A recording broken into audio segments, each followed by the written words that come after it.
Hello दोस्तों।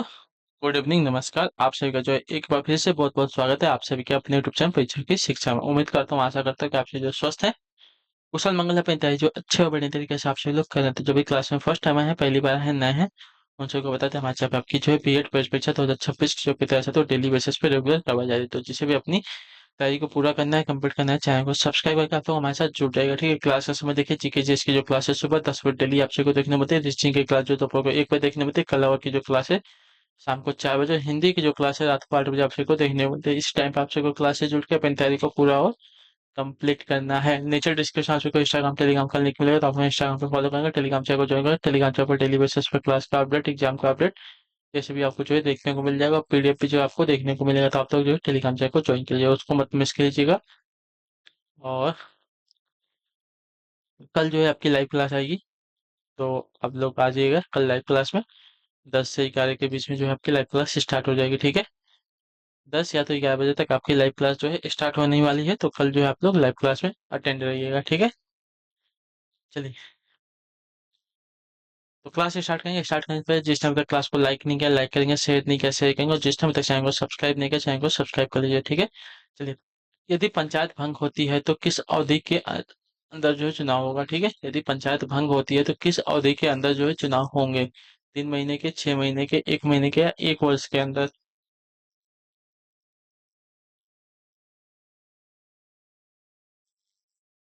तो देखिए, यदि ग्राम पंचायत या कोई भी पंचायत भंग हो जाती है तो किसी भी परिस्थिति में जो है 6 महीने के अंदर चुनाव होने चाहिए। ठीक है, तो ऑप्शन नंबर जो आपका बी दिया गया आपका राइट आंसर होगा।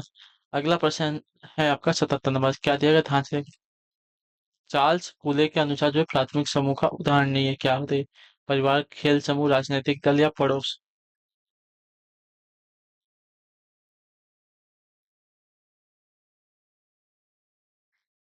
आपका राइट आंसर राजनीतिक दल हो जाएगा। ठीक है, चार्ल्स फूले के अनुसार जो है संबंधों की निकटता को व्यक्त करने वाले समूह को जो है प्राथमिक समूह कहते हैं, जैसे कि परिवार, बच्चों का खेल समूह, अस्थायी पड़ोस आदि। जबकि राजनीतिक दल जो है प्राथमिक समूह के अंतर्गत नहीं आते हैं। ठीक है, यह आपका द्वितीयक समूह का उदाहरण हो जाएगा। क्लियर सभी को?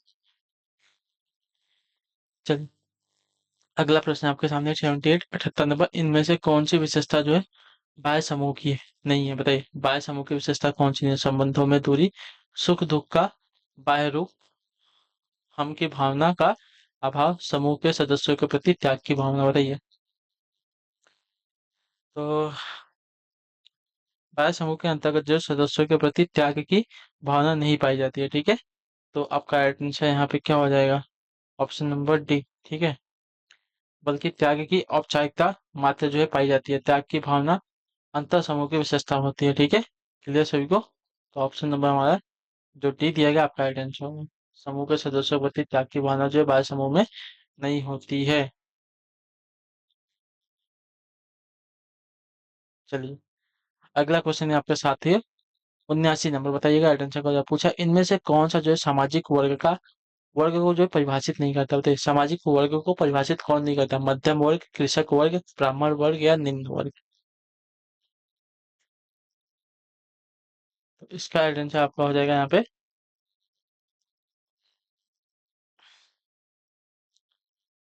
1 मिनट।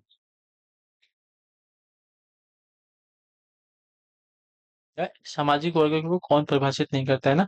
ठीक है, सामाजिक वर्ग को परिभाषित नहीं करता आपका ब्राह्मण वर्ग। ठीक है, ऑप्शन नंबर जो आपका सी दिया गया आपका राइट आंसर होगा। क्लियर को? सामाजिक वर्ग और जाति दोनों में स्पष्ट अंतर है। ठीक है, जो व्यक्ति जाति में जन्म लेता है वह आपका उसी जाति का संस्करण प्राप्त करता है। जैसे कोई ब्राह्मण जाति में जन्म लेता है तो वह जीवन भर ब्राह्मण ही रहेगा, जबकि वर्ग के अपने स्तर को परिवर्तित किया जा सकता है। जैसे आज कोई व्यक्ति मध्यम वर्ग का है तो वह अपने परिश्रम से उच्च वर्ग में जो है शामिल हो सकता है। ठीक है, तो ब्राह्मण वर्ग के बजाय जो है जाति का स्वरूप है। ठीक है, तो आपका यहाँ पे राइट आंसर ये आपका सही उत्तर हो जाएगा। ठीक है, ब्राह्मण वर्ग जो है सामाजिक वर्ग को परिभाषित नहीं करता है। मध्यम वर्ग, कृषक वर्ग, निम्न वर्ग। ठीक है, ये आपका राइट आंसर हो जाएगा। 80 नंबर है। भारत में सामुदायिक विकास योजना कब आरंभ हुई थी? बताइए।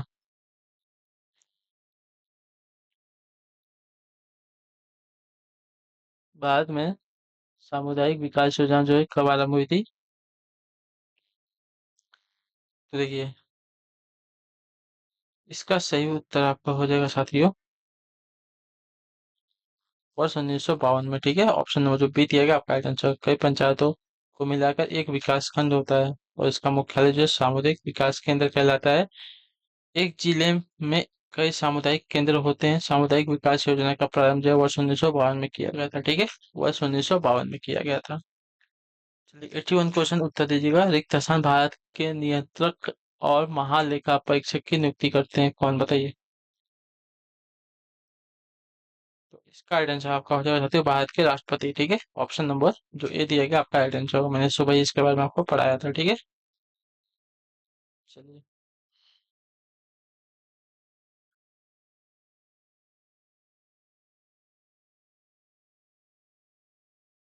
अगला क्वेश्चन आपका 82 82 नंबर। राजनीतिक दल एवं मजदूरी संघ किस प्रकार के समूह के उदाहरण है, बताइए। देखिए, इसका राइट आंसर हो जाएगा साथियों क्या है, राजनीतिक दल एवं मजदूरी संघ जो है किस प्रकार के समूह के उदाहरण है ना। इसका राइट आंसर हो जाएगा आपका ये जो द्वितीयक समूह के उदाहरण है। ठीक है, ऑप्शन नंबर जो डी दिया गया आपका राइट आंसर होगा। ठीक, अगला प्रश्न 83 83 नंबर। राष्ट्रपति जो है शासनाधीन राज्य का बजट जो है किसे प्रस्तुत किया जाता है, बताइए। राष्ट्रपति शासनाधीन राज्य का जो बजट है किसे प्रस्तुत किया जाता है। तो इसका राइट आंसर होती है लोकसभा को। ठीक है, ऑप्शन नंबर जो सी दिया गया आपका राइट आंसर। राष्ट्रपति शासनाधीन राज्य का जो बजट है लोकसभा में प्रस्तुत किया जाता है। ठीक है, चलिए अगला प्रश्न देखेंगे आपके सामने है 84 84 नंबर। योजना आयोग के अंतिम उपाध्यक्ष कौन थे, बताइए।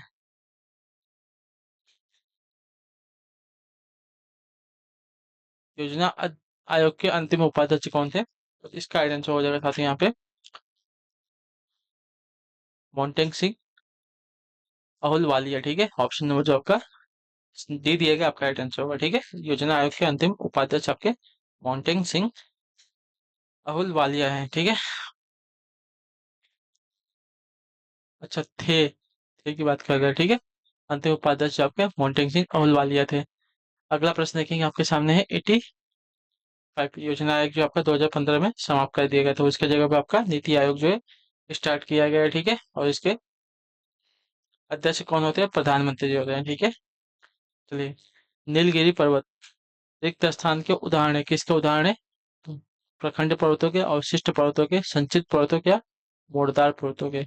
नीलगिरी पर्वत जो है किसके उदाहरण है, तो आपका राइट आंसर अवशिष्ट पर्वतों के। ठीक है, ऑप्शन नंबर जो आपका बी दिया गया आपका सही उत्तर हो जाएगा। ठीक है, नीलगिरी भारत के पश्चिमी घाट की एक पर्वतमाला है और यह जो पूर्वी घाट एवं पश्चिमी घाट पर्वत को मिलन स्थल है। ठीक है, नीलगिरी पर्वत। अगला प्रश्न है आपके सामने है 86 86 नंबर। क्या देगा, निम्नलिखित में से सस्ती मुद्रा नीति का तात्पर्य कौन सा। ठीक है, सस्ती मुद्रा नीति का तात्पर्य कौन सा है। तो देखिए सस्ती मुद्रा नीति का तात्पर्य अगर देखा जाएगा तो करेक्ट आंसर है अंततः पूर्ण रोजगार को प्राप्त करने के लिए निवेश को बढ़ावा देने के लिए तैयार की गई नीति को कहते हैं। ठीक है, तो ऑप्शन नंबर हमारा बी जो दिया गया है राइट आंसर हो जाएगा। ठीक है, सस्ती मुद्रा नीति से तात्पर्य है कि अंततः पूर्ण रोजगार को प्राप्त करने के लिए निवेश को बढ़ावा देने के लिए तैयार की गई नीति। ठीक है, सस्ती मुद्रा वह होती है जिसे निची ब्याज दर पर प्राप्त किया जा सकता है। ठीक है, चलिए 87 नंबर। संसद सदस्य को शपथ कौन दिलवाता है, बताइए। संसद सदस्य को शपथ कौन दिलवाता है, तो संसद सदस्य को शपथ दिलवाता है आपका राष्ट्रपति। ऑप्शन नंबर जो ए दिया गया आपका राइट आंसर हो जाएगा। ठीक, क्लियर। चलिए भारतीय संविधान के अनुच्छेद 99 के अनुसार जो संसद के प्रत्येक सदस्य को संसद में अपना स्थान ग्रहण करने से पूर्व जो है राष्ट्रपति के अथवा उनके द्वारा नियुक्त किसी व्यक्ति के सम्मुख जो है शपथ ग्रहण करनी पड़ती है। ठीक है, चलिए 88 नंबर प्रश्न सामने दिए गए। किस वायसराय के दौर में उच्चतम न्यायालय और सदन न्यायालय का उच्च न्यायालय में जो है विलय कर दिया गया था, बताइए। किस वायसराय के दौर में जो उच्चतम न्यायालय और सदन न्यायालय का जो है उच्च न्यायालय में विलय कर दिया गया था। इसका आंसर हो जाता है लॉर्ड एल्गिन के। ठीक है, दौर में एल्गिन के कार्यकाल में जो है सर्वोच्च और सदन न्यायालयों का जो है उच्च न्यायालय में के साथ जो है शामिल कर दिया गया था। 89 नंबर है, राज्यों के लोक सेवा आयोग के अध्यक्षों की नियुक्ति कौन करता है, बताइए। राज्यों के लोक सेवा आयोग के अध्यक्षों की जो नियुक्ति है कौन करता है?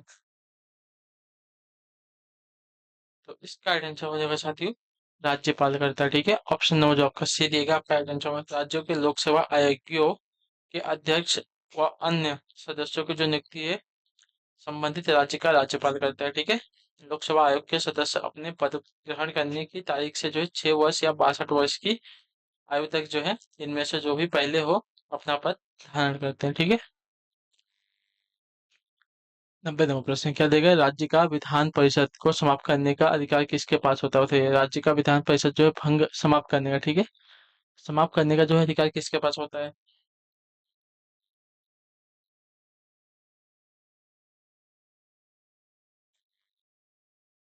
तो आपका राइट आंसर हो जाती है संसद के पास। ठीक है, ऑप्शन नंबर जो सी दिया गया आपका राइट आंसर होगा। संविधान के अनुच्छेद 169 के अनुसार संबंधित राज्य के प्रस्ताव पर राज्य की विधान परिषद की स्थापना अथवा समाप्त करने का अधिकार जो है संसद के पास होता है। चलिए, 91 दिया गया, भारतीय गणराज्य में रिक्त स्थान शब्द का तात्पर्य संविधान के अनुच्छेद 356 से संबंधित है। तो इसका राइट आंसर आपका हो जाएगा साथियों, राष्ट्रपति शासन। ठीक है, ऑप्शन नंबर जो डी दिया गया आपका राइट आंसर होगा। भारतीय गणराज्य में राष्ट्रपति शासन का शब्द जो है तात्पर्य संविधान के अनुच्छेद 356 से संबंधित है। अनुच्छेद 356 के अंतर्गत जो है राज्य में संविधान तंत्र के विफल हो जाने पर जो है केंद्र राज्य सरकार को अपने नियंत्रण में ले सकता है।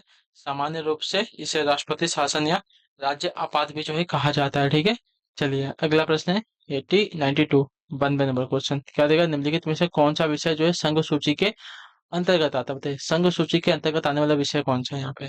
तो संघ सूची के अंतर्गत आने वाला विषय यहाँ पे हो जाएगा डाकघर बचत बैंक। ठीक है, ऑप्शन नंबर जो सी दिएगा आपका राइट आंसर होगा।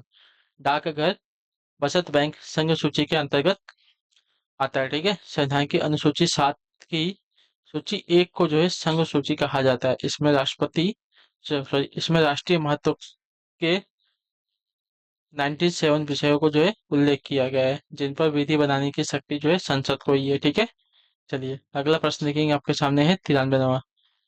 भारतीय संविधान में इस समय कितनी अनुसूचियां हैं? भारतीय संविधान में इस समय जो है कितनी अनुसूचियां हैं?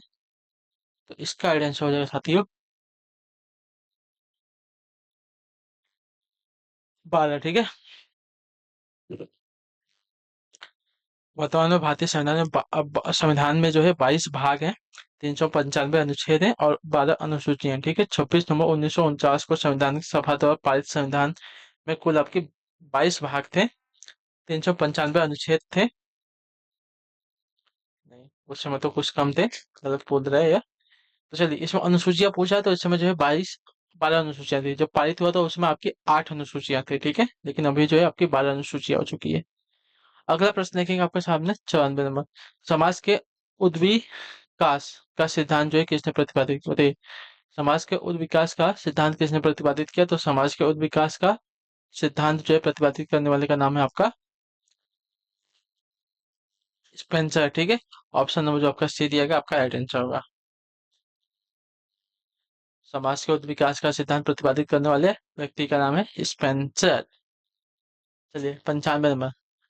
शारदा एक्ट किसको रोकने के लिए जो है पारित हुआ था? बताइए, शारदा एक्ट जो है किसको रोकने के लिए पारित हुआ था? तो शारदा एक्ट जो है आपका यहाँ पे बाल विवाह रोकने को जो है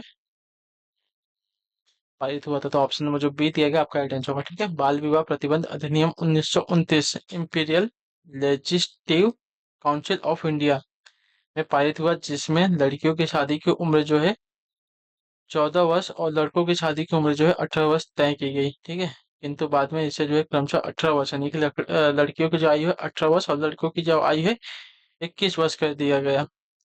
ठीक है, इसके प्रायोजक जो है हरविलास शारदा थे, इसी कारण इसे जो है शारदा अधिनियम के नाम से जो है जाना जाता है। ठीक है, चलिए अगला प्रश्न देखेंगे आपका 96 नंबर।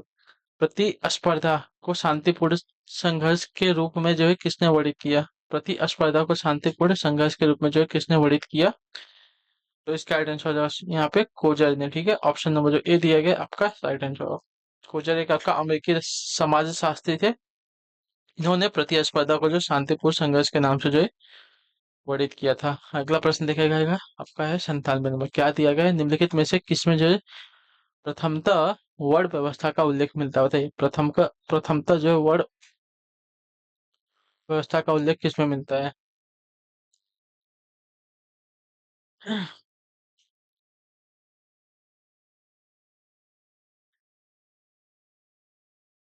तो आपका राइट आंसर होता है ऋग्वेद में। ठीक है, ऑप्शन नंबर जो ए दिया गया आपका राइट आंसर होगा। प्रथमतः वर्ण व्यवस्था का उल्लेख जो है ऋग्वेद से हमें प्राप्त होता है। 98 नंबर उत्तर दीजिएगा, किस आश्रम को जो है धर्म अर्थ एवं काम का संगम कहा गया है? बताइए, किस आश्रम को जो है धर्म अर्थ एवं काम का जो है संगम कहा गया है?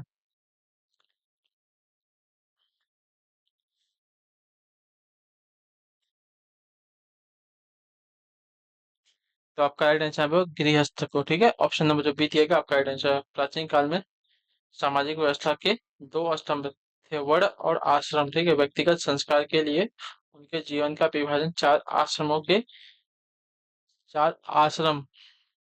वो में जो है किया गया था। ये चार आश्रम आपके ब्रह्मचर्य, गृहस्थ, वानप्रस्थ एवं संन्यास था। ठीक है, गृहस्थ आश्रम को धर्म अर्थ एवं काम का जो है संगम कहा गया था। ठीक है, अगला प्रश्न 99 नंबर सामाजिक है। सामाजिक अस्थिकरण का प्रकार्यात्मक सिद्धांत किसने दिया? बताइए, सामाजिक अस्थिकरण का प्रकार्यात्मक सिद्धांत किसने दिया? तो इसका आंसर हो जाएगा साथियों, प्रतिपादक इसके जो है के डेविस। ठीक है, ऑप्शन नंबर जो आपका बी दिएगा आपका आंसर होगा। सामाजिक अस्थिकरण की वह प्रक्रिया है जिसमें व्यक्तियों के समूह को उनकी प्रतिष्ठा, संपत्ति व शक्ति की मात्रा के सापेक्ष जो है पदानुक्रम में विभिन्न वर्गों में उच्च से निम्न रूप में अस्थिरीकरण किया जाता है। इस सिद्धांत को जो है प्रतिपादक के डेविस थे। ठीक है, चलिए 100 नंबर आखिरी क्वेश्चन। गरीबी की संस्कृति की अवधारणा किसने विकसित की? तो इसका राइट आंसर हो जाएगा साथियों ऑस्कर लेविस ने। ठीक है, तो ऑप्शन नंबर बी राइट हो जाएगा। ठीक, तो कल याद रखिएगा 10 से 11 के बीच में जो आपकी कल लाइव क्लास आएगी, तो आप लोग रेडी रहेंगे। ठीक है, और जिसने अभी तक क्लास को लाइक नहीं किया लाइक करेंगे, शेयर नहीं कर सकेंगे, और जिसने अभी तक चैनल को सब्सक्राइब नहीं किया चैनल को सब्सक्राइब करेंगे सबसे पहले आप सभी लोग। ठीक, तो हम आप सभी से मिलते हैं आपकी अगली क्लास है, तब तक के लिए टाटा बाय बाय, जय हिंद जय भारत। आप सभी की क्लास से जुड़ने के लिए बहुत बहुत ही धन्यवाद साथियों।